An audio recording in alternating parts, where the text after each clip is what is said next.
Welcome back to session 3 of JA Careers and Communication. In today's session, you need to have the student worksheet packet for the process of getting a job.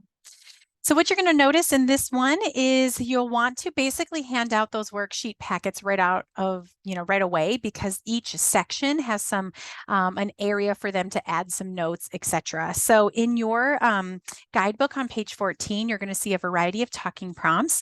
You're going to notice that there's a lot of content in this session, and a lot of it the students do already know. So many of you guys have an expertise, whether you're a manager, you're in HR, you're an HR director, etc. So we always want to encourage you to really bring in that real world, take it off the page, bring in some of those extras.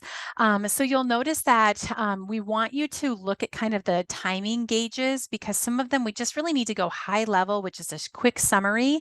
And in other sections, we want to spend a little bit more time. So just know we know there's a lot of content, but pick and choose and really highlight the things that most resonate with you or your specific expertise as well. The first thing we want to do is literally we're just kind of walking through the steps it would take to get a job, and remind them or ask them again, depending on what you did in the first session, regarding how many of them have already gone through this process. It's really interesting. There's such a need for workers right now that sometimes they do group interviews. Sometimes they never even had an interview. They just went straight to orientation.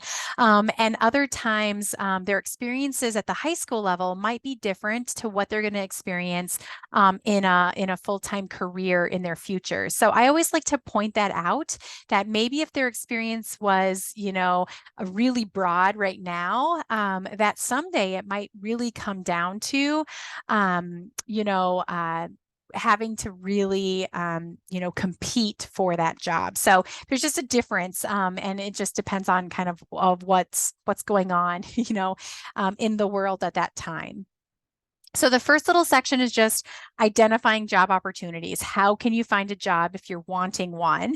And then you're going to go into, once you identify a job, how do you indicate interest for that job? So again, we just really want to touch high level on, sometimes you need to fill out an application. Sometimes you need a cover letter or a resume. The students may have been introduced to that through SD My Life. Sometimes they talk about that in personal finance classes if they've had that yet. Sometimes the counseling departments have talked about it in other career readiness sections. So kind of maybe gauge what they already know. You don't have to go into deep depth, but just kind of give them that broad overview. For this specific activity or this specific program, we're going to focus on what's called the brag sheet.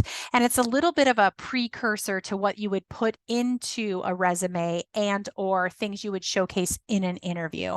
So you're going to notice that on the bottom of the first page of their packet, they have the opportunity to just take a few minutes to jot down some ideas of academic achievements that they've had. And again, we've given them some of those ideas that kind of go underneath that topic to prompt their thought process. We realize they might not have time to get through all of this, and that's okay. There are going to be some students that really take this to heart. They're going to be looking for a part-time job for the summer. They're going to be filling out scholarships, etc., and they're going to actually want and they care to fill this out fully. So just give them the knowledge that they can take this with them if they want to. If they didn't get it all done and they want to do it more at home, they can. There's going to be some students that just don't care, and they're just going to be, jotting down a couple things and just not putting their heart into it. And that's okay as well. They might think about some of these elements when it does come to time, when it matters to them. Again, so give them literally 2 minutes. There's just not a lot of time to let them do it in depth, but you can kind of gauge when they're shifting and stopping writing, etc. And then I asked them for a couple examples. Just pull out a couple of them.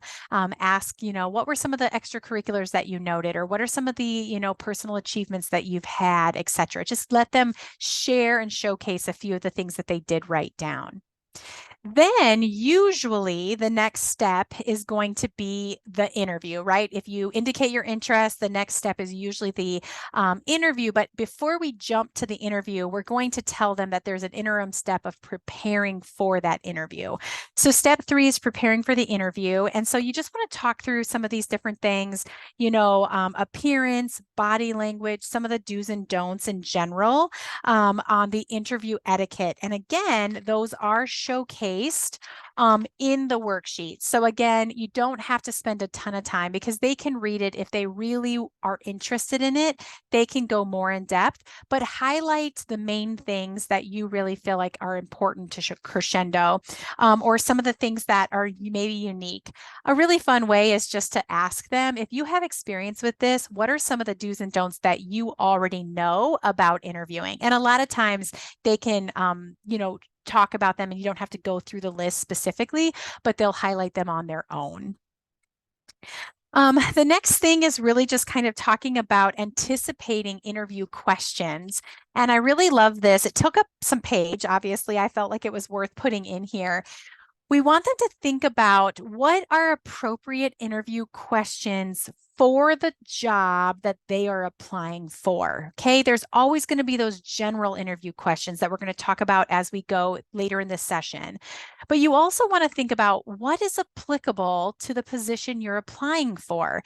You can Google it, you can think about it, you can use logic, but I gave just some examples. Like how would it sound different if you're working for if you're applying for a daycare center worker versus a restaurant server versus a pet store salesperson? Like again, you don't have to go through all of them. The whole idea is to get them thinking about, right? What are the questions that are going to be asked? What are the skills going to be needed for this position? And think about it ahead of time. Anticipate what some of those questions might be. Then you're going to flip it over and they are going to do another little assessment. We did this soft skills assessment in session 2, and it might not be realistic for them to carry that forward. But if they still had it, they could draw on it. They might just have that knowledge in their head of working through that worksheet, but they can carry that information into this as well. But another question or another thought process that they want to think about is, why are they the right person for the job? Like, employers want the right person in the position, but they also want the position to be the right fit for the person, right? So this is another assessment for them to just take a little bit of time, think about the brag sheet they did at the beginning of the session, think about the elements from the soft skills assessment that they did in session 2, and bring all of that together in thinking about how would they answer interview questions. So JA has given us some interview questions that are commonly asked, as well as how to answer that question. What are they looking for in asking that question? So this is what you want to give the students just a few minutes. Again, they're not going to have time to do it all, probably. Give them a few minutes to try to jot down some notes of how they might answer. And then from there, that's all the prepping for the interview. And then you're going to notice we're going to transition into page 18, where the students are going to actually get to do some mock interviews. And so while the students are working on the why are you the right person assessment, I usually take the time to set up the classroom. So every classroom is going to be a little bit different. If you have the opportunity to pull up 2 chairs, maybe a desk, you want to kind of have like a little bit of a staging area if possible. Use whatever you can in the room. Usually there's desks you can move or open chairs that you can move to just kind of create the table setting of an interview. Then what you're going to do is you're going to actually do mock interviews, and you can do this a variety of ways. So depending on your comfort level and your experience and how you want to do it, you can do it different ways. But the way I have found to be the most successful and the most interactive for the students is to do a workshop model. So what I do is I simply ask 3 questions. So you're not in the hot seat for very long. And typically it sometimes takes a little bit probing to get that very first student student to do it, but once I do one, I typically have a lot more that want to do it additionally. So if you need help from the teacher identifying your first volunteer, feel free, but otherwise, you can choose or select a student, or hopefully somebody will volunteer.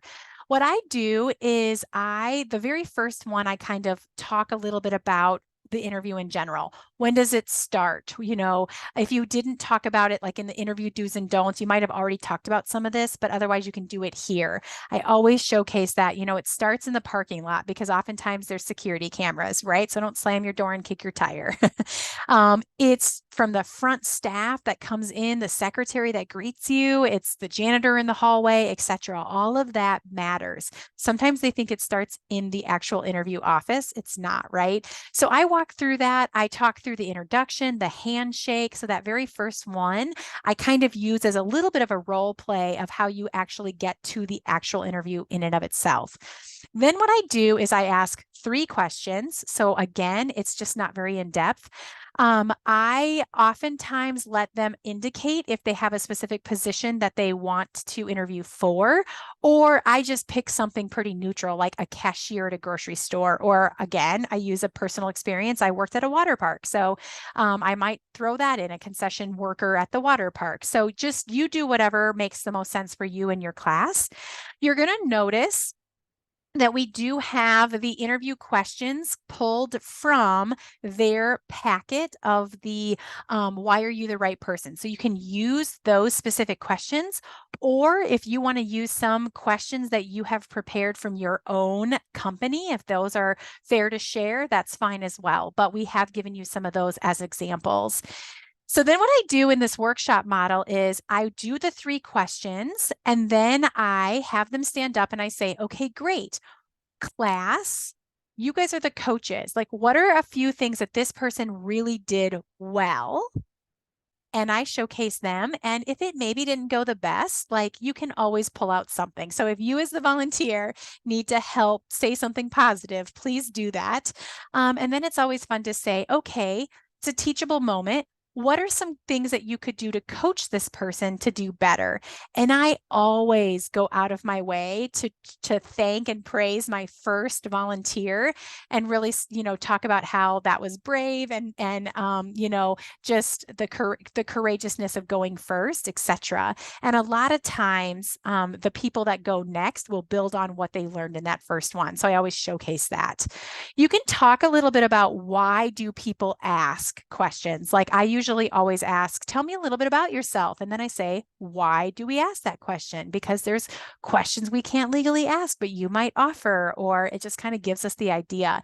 And you can then use this workshop model to kind of infuse some of the things as well about interviewing, like, not just doing yes or no answers and giving that example that we talked about in the soft skills assessment, that 3rd column of giving an example, etc. So again, you have 15-ish minutes to do. Usually I can get through 2 or 3, sometimes 4, depending on how they go.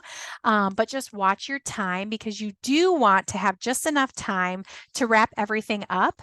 I like to talk about step 5, asking questions. Almost always you're going to be given the opportunity at the end to ask questions. So again, we given them some ideas, but they can Google it. And you want to go in prepared, looking like you want the job. So ask some sort of question. And then step 6, sending a thank you in a timely manner. So if you can do that with a handwritten note, wonderful. If you need to send an email so that it's more timely, that's okay too, but make sure you take the time to thank them. And then you can just do a quick little thank you and wrap up the session for your very last visit and kind of go from there. I hope that you enjoy this program. Please feel free to reach out if you have any questions as you go, but there's a lot of opportunity to fold in your personal life experiences, and I hope you have a great time in the classroom. Thanks so much.